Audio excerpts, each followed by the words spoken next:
Hello friends, Assalamualaikum. Welcome back to Dennis Lens Club English with FMS. I'm Sadika from Chattanooga. So friends, today's topic is classification of concrete noun. First of all, concrete noun কাকে বলে? এটা তো তোমরা নিশ্চয়ই জানো, right? তাহলে next, concrete noun কত প্রকার ও কি কি?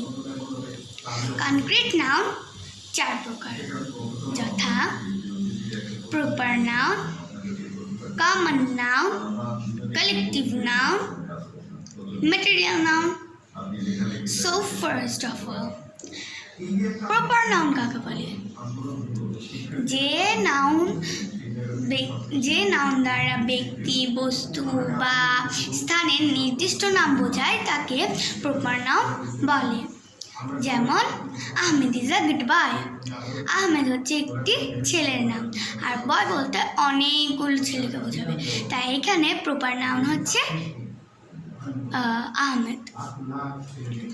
প্রপার নাউনের শুরুতে সবসময় ক্যাপিটাল লেটার হবে। কমন নাউন কাকে বলে? সেকেন্ড ওয়ান, যে নাউন দ্বারা কোনো ব্যক্তি বা বস্তুর সাধারণ নাম বোঝায় তাকে কমন নাউন বলে। যেমন রহিম ইজ আ গুড বয়। বয় বলতে অনেকজনকে বোঝায়, তাই এটি হচ্ছে একটি সাধারণ নাম, তাই এখানে কমন নাউন হচ্ছে বয়। কালেকটিভ নাউন কাকে বলে?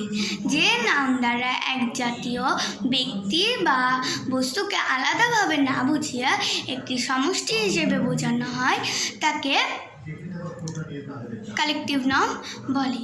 যেমন আর্মি, টিম, ফ্লক, এক্সেট্রা। চলো উদাহরণ দেখি। Our team has one the game. Team হচ্ছে একটি কালেকটিভ নাউন। ম্যাটেরিয়াল নাউন কাকে বলে? যে নাউন দ্বারা পদার্থের অখণ্ড অংশকে সমুদয়ভাবে বোঝায় কিন্তু সে পদার্থ হতে উৎপন্ন কোনো বস্তুকে বোঝায় না তাকে ম্যাটেরিয়াল নাউন বলে। যেমন we bought 1 kg of rice. এখানে রাইস হচ্ছে একটি material noun. Tree give us wood. wood হচ্ছে একটি material noun. wait for my next video. Bye bye. Love you.